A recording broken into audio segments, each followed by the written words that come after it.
नमस्कार जातकों। देखिए, चर्चा का विषय ये है कि कुंडली में कभी कभी क्या होता है, काफ़ी लोग, काफ़ी जातक कहते हैं कि फैमिली में हर आदमी, हस्बैंड, वाइफ, बच्चे, माँ बाप सब परेशान हैं, सब पीड़ित हैं। ऐसा क्यों है? आखिर किसी की तो कुंडली ठीक होनी चाहिए थी। आप समझें इस चीज़ को कि आपके यदि यदि आपके घर में सब कुछ स्वस्थ है, सब कुछ बेहतर है, तब तो बहुत अच्छी बात है। आपको हॉरोस्कोप देखने की ज़रूरत नहीं, दिखाने की भी ज़रूरत नहीं है। लेकिन यदि समस्याएं हैं तो आपको हॉरोस्कोप दिखानी पड़ती है, खासकर यदि समस्याएं ऐसी हैं कि आपके अल्टीमेट एफर्ट करने के बाद, आप, आपके स्पाउस दोनों एफर्ट करते हैं, उसके बाद भी आपके घर में दिक्कत है, कोई भी व्यक्ति पसंद नहीं है, ना औलादें, ना माँ बाप, ना स्वयं आप, तो इसका मतलब है आपकी कुंडली में कोई अनसीन, न दिखने वाली दिक्कत है। इसको हमेशा समझे। तो ये जो एपिसोड है, मैं उन जातकों के लिए बना रहा हूँ जो बेचारे जीवन पर्यंत एफर्ट करते हैं, लेकिन उनको हासिल फैमिली में कुछ नहीं होता, न बच्चे बन पाते हैं, पनप पाते हैं, न कुछ पनप पाता है। तो उनके लिए आर्थिक संकट है, स्पाउस से दिक्कत है, आर्गुमेंट है, संतानें बात नहीं सुनती हैं, संतानें बिगड़ रही हैं, पैसा जहाँ लगाते हैं डूब जाता है, फैमिली में अकारण मृत्यु हो रही है, चोट चपाट लगती है, कैसी भी दिक्कत हो, और लेकिन कुंडली आपकी ये ना कहती हो, तो इसका मतलब है कुंडली में लिखा है मैंने, कुंडली के अनसुलझे, अपरिभाषित, अनडिफाइंड जो हैं, जो दोष हैं, जो ड्रॉबैक्स हैं, जो आपके जीवन में दिखते हैं, अनसीन दोष इन कुंडली, उसको कैसे आप पकड़ते हैं। जैसे आपके जीवन में सब कुछ खराब चल रहा है, ठीक है, तो आपका खराब है तो आपके बच्चे का तो बेहतर होगा, पत्नी का तो ठीक चल रहा होगा कुछ, आखिर उसकी भी कुंडली है। अगर ऐसी दिक्कत है तो पहला काम हम करते हैं जातकों, एंसेस्टर्स को, पितरों को पकड़ते हैं, पितरों को देखें। यानी आपने तब देखना है आपके सेकंड हाउस को, तुरंत देखना पड़ता है। उसके बाद सेकंड हाउस में तीन चीजें हो गई। अब पितरों की दिक्कत क्या है, एंसेस्टर्स की दिक्कत तीन भागों में बांट सकते हैं, मैंने समझाया हुआ है पहले। पहली बात तो पितर दोष, सूर्य मंगल की शेड से पितर दोष कैसे निकाला जाता है, मैंने बताया हुआ है पहले, वीडियोस में देखिएगा। दूसरा, पितर अतृप्त हैं, और तीसरा, पितर शापित हैं। अब पितर शापित हैं और पितर अतृप्त हैं, कैसे मालूम पड़ता है? आपके सेकंड हाउस लाइनेज वाले खाने में पिता को दिखाने वाले ग्रह कौन कौन हो गए? सूर्य हो गए, मंगल हो गए, राहुदेव हो गए, शनि महाराज हो गए, तो ये, और बृहस्पति महाराज हो गए। इनमें से तीन से अधिक ग्रहों की दृष्टि यदि आपके सेकंड हाउस में पड़ती है, यानी आपके जो हैं वो पितर जो हैं वो अतृप्त हैं। और पितर दोष विवाहित महिलाओं में नहीं जाता है। महिला की शादी हो गई, आपके घर में मान लीजिए बच्चे परेशान हैं, आप परेशान हैं, बेटी भी परेशान है, तो बेटी का शादी का टाइम हो गया, शादी कर दें, उससे वो पितर दोष से मुक्त पा जाएगी। लेकिन पितर अतृप्त हैं तो शादी करने के बाद भी उसको मुक्ति नहीं मिलेगी, डिपेंडिंग ऑन कि किसका हॉरोस्कोप सबसे कमजोर है, सबसे पहले वो उस पर अटैक करते हैं। अब पितर तो किसी का नुकसान करेंगे नहीं, लेकिन फिर भी पितर अतृप्त हैं, आपने उनका असम्मान किया है, यानी सम्मान नहीं किया है। क्योंकि मैक्सिमम लोग, देखिए इसको समझें आप, आदमी जीते जागते तो अपने माँ बाप को खाना देता नहीं है, बुढ़ापे में, और मरने के बाद उनके जो है आप अगर कर्म करते हैं तो उस कर्म का कोई मतलब नहीं है। तो मैंने जातकों, चाहे आप लेडीज़ हों, बहनें हों, चाहे जेंट्स हों, आपको मैंने बताया हुआ है पहले वीडियोस में कि लेडीज़ आप भी ससुराल जाती हैं, अगर आपके सास ससुर ने, आपकी सास ने अपने इन लॉस के लिए किया है तो आपकी ड्यूटी बनती है, अदरवाइज पितर दोष आप पे लौट के आएगा। पितर दोष नहीं, पितर अतृप्त होकर आप पे लौट के आएंगे। तो पितर अतृप्त कैसे पता करते हैं, बताया मैंने। सेकंड हाउस में कितने, तीन से ज़्यादा ग्रह देखते हैं जो पिता को दिखाते हैं, तो आपको पितर जो है अतृप्त होते हैं, वहाँ पे परेशान करते हैं। पितर शापित हैं, इसमें दो चीज़ होती हैं। पितर शापित, सेकंड हाउस का लॉर्ड नीच का होकर बैठा है, तो पितर शापित हो गए। अब पितर शापित में दो चीज़ें हैं। पितर शापित किसी दूसरे का, यानी कि आपके एंसेस्टर्स ने किसी लेडी का, किसी विधवा लेडी का, किसी का हक मारा हो, किसी से गलत संबंध रखे हो, किसी को धोखा दिया हो, तो वो पितर को श्राप लगता है। बाहर के आदमी का, आपके कुल से बाहर के आदमी का श्राप लगता है। वो लेडी जेंट, यानी बेटा बेटी जो हो, सब में इक्वली जाता है। और दूसरा होता है कि एंसेस्टर्स में ही, आपकी लाइनेज में, आपके दादा ने अपने भाई का, आपके ग्रैंडफादर ने अपने भाई का हक मार दिया, या कुछ ऐसे वाले चीज़ें रखी, तो उसमें क्या होता है, दूसरा क्या लगता है। एक तो पहला समझ लें, बाहर का कर्ज, जो एंसेस्टर्स लाइनेज के बाहर का आदमी लाइनेज को श्राप देता है, और दूसरा लाइनेज के अंदर ही का आदमी श्राप देता है। मैंने बताया, बड़े भाई ने छोटे भाई की ज़मीन मार ली आपके दादा में, तो छोटे भाई ने या उसकी पत्नी ने या उसकी विधवा ने जो है वो उस ज़मीन को कर्ज कर दिया। मैक्सिमम जो मैंने बताया है कि ज़मीन वाला मकान वाला एपिसोड देखिएगा, मैक्सिमम केसेस यही होते हैं कि आप ज़मीन में अगर आपको सुख नहीं मिल रहा है तो उस ज़मीन में क्या होता है कि बेसिकली वो कर्ज होती है। तो पितर शापित है, यानी कि आपके सेकंड हाउस का लॉर्ड नीच का होकर बैठा है, दूसरी पार्टी के थ्रू शापित है। तो ये चीज़ें आपको दूर करनी पड़ती हैं। तो पहली चीज़ ये देखते हैं ऐसे में, यदि आपकी फैमिली में कुछ भी बेहतर नहीं चल रहा हो, ईश्वर करे आप सुख समृद्धि में जिए, लेकिन ऐसी फैमिलीज़ होती हैं, ऐसा तो नहीं है कि सारी फैमिलीज़ जो हैं वो सुख समृद्धि में जी रही हैं, ऐसी फैमिलीज़ भी होती हैं जहाँ एक साथ सभी लोग परेशान हैं, किसी का भी भला नहीं हो रहा है, तो उस समय आपको सेकंड हाउस देखना पड़ता है। ठीक, इसका ट्रीटमेंट मैंने बताया हुआ है पहले। दूसरी बात, दूसरी चीज़ क्या देखते हैं, अगर ये भी जब क्लियर है, यानी न पितर शापित हैं, न पितर अतृप्त हैं, न पितर दोष है, तो आपको जहाँ निवास कर रहे हैं उसकी कुंडली देखें। कैसे देखते हैं निवास की कुंडली, मैंने बताया हुआ है। अगर आपके निवास में, आपकी ली गई ज़मीन में, बनाए मकान में आपको तृप्त नहीं है तो वो कर्ज्ड है, इसलिए आपको भूमि पूजन शुरुआत में करवाना पड़ता है। और भूमि पूजन के दौरान अपने ब्राह्मण से कहें कि जो भी उनके जो ज़मीन के मालिक हैं उनका भी वहाँ पे वो निवारण कर दें, वहाँ पे होता है, ब्राह्मण बता देगा आपको।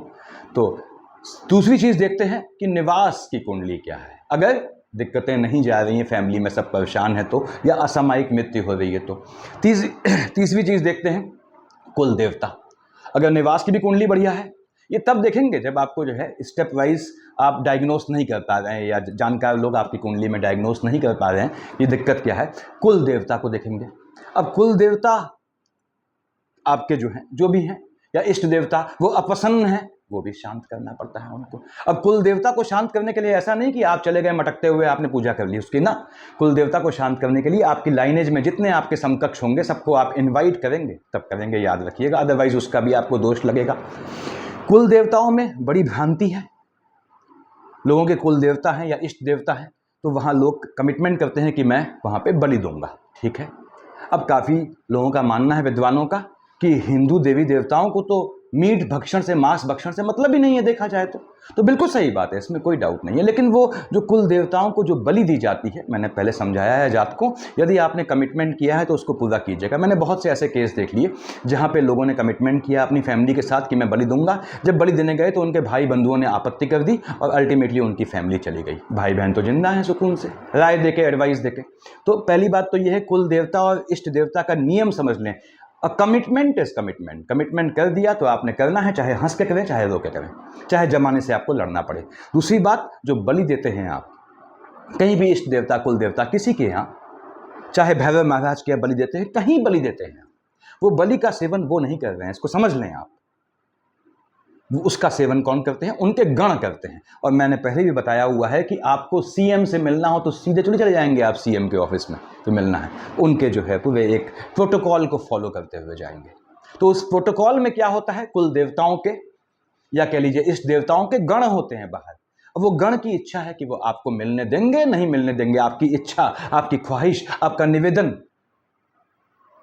जो आपने हाथ जोड़ के किया है वो आपके कुल देवता या इष्ट देवता तक पहुंचता है। इसके लिए सिर्फ, या नहीं पहुंचता, इसके लिए सिर्फ गण जिम्मेदार है। तो गणों को प्रसन्न करना पड़ता है आपने, इसके लिए बलि देनी पड़े तो वो कोई गलत नहीं है, कहीं से भी अनैतिक नहीं है। ये भी चीज़ क्लियर है, मान लीजिए आपने कहा पंसाब मैंने तो दिखा लिया कुंडली, ये भी चीज़ क्लियर है, कुल देवता पसंद है, इष्ट पसंद है, तो दिक्कत क्या है। तब अगली चीज़ देखेंगे आप कि ऐसा तो नहीं कि आपके थर्ड पार्टी ने आप पे तंत्र प्रयोग किया हो, स्तंभन किया हो, आप पे मारण किया हो, तो ये देखना पड़ता है।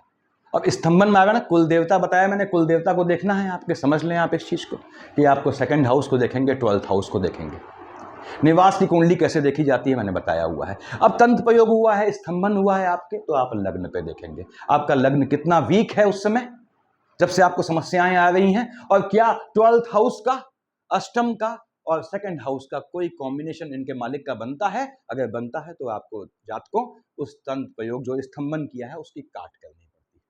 अब स्तंभन की काट के 5 तरीके होते हैं, बताऊंगा मैं, काफी समय से मैंने जो है वो अकल्टिज्म में वीडियो नहीं बनाई। तो स्तंभन में अपना पीछा छुड़वाएं और हाथ जोड़ें, सबसे आसान तरीका होता है। दूसरा होता है अपना पीछा छुड़वाएं और जिस पार्टी ने किया है उसके पीछे लगे, लेकिन इससे कोई फायदा नहीं, अकारण एनिमिटी खींचने से कोई फायदा नहीं। तो स्तंभन देख ले कि स्तंभन तो नहीं किया गया है, आपकी प्रगति को, आपके फैमिली की प्रगति को किसी ने साशय, दुराशय से कह लीजिए, रोक तो नहीं दिया है। बहुत होते हैं समाज में जलने वाले लोग, बहुत हैं। अगर आप आगे बढ़ते हैं तो आपका पड़ोसी भी जलेगा, आपका अपना सगा भी जल सकता है, अगर उसमें समझ नहीं है तो। और आखिरी चीज़, अगर स्तंभन भी नहीं निकलता है, आपने कहा साहब, जानकार आदमी कहेगा आपसे कि भाई आपकी कुंडली में तो है, इस तरह का स्तंभन नहीं दिखता है, तो लास्ट चीज़ आती है नज़र दोष।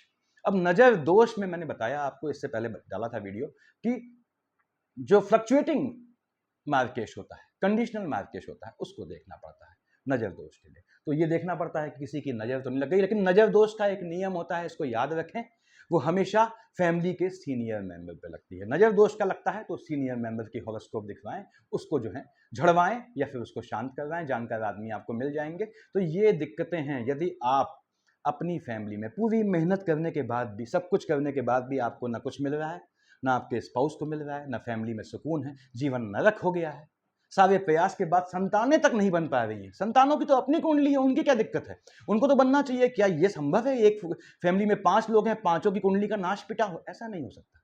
इत्तेफाक इतना नहीं होता, देखिए इत्तेफाक होते हैं, इतना नहीं होता। तो ऐसे में ये चीजें टेस्ट करवा लें। और मेरा उद्देश्य ये बताने का आपको सिर्फ ये है कि आप जो है किसी भी दिक्कत से बचें, दूसरों के द्वारा प्रदत्त दी गई दिक्कत से बचें। और ऐसे किसी भी केस में आपको लग्न के लॉर्ड को मजबूत करना पड़ता है। कुंडली बनाने का मतलब ही है, तो लग्न के लॉर्ड को मजबूत करें। लग्न का लॉर्ड का अगर जो दशा चल रही है उस समय वो लग्न के लॉर्ड के, लग्न का जो मालिक है उसके मित्र की है, तो तुरंत लग्न के लॉर्ड का आप स्टोन पहन सकते हैं, उससे पहले आप मजबूत होंगे।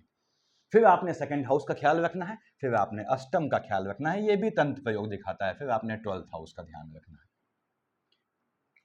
इन 3 खानों को संभाल लेंगे। कैसे संभालते हैं मैंने सब बताया है वीडियोस में, आगे भी बताऊंगा आप लोगों के लिए। तो याद रखें, यदि आप परेशान हैं, सामूहिक रूप से फैमिली परेशान है, पूरा खानदान परेशान है, तो आपको इस चीज का ध्यान रखना है। सफिशिएंट है इतना, जात को स्वस्थ रहें, अपनी सुरक्षा रखें। याद रखें, अच्छा कर्म करना, ये ड्राइविंग जैसा होता है, गाड़ी चलाने जैसा। मैं उनके लिए बता रहा हूं जो सीखना चाहते हैं, जो वाकई परेशान है जिंदगी में। गाड़ी चलाते हैं आप, तो गाड़ी चलाने में आपको स्वयं से तो बचना होता है, अपनी गलतियों से, सामने वाले की गलतियों से भी बचना होता है। यही कुंडली का जीवन का नियम है।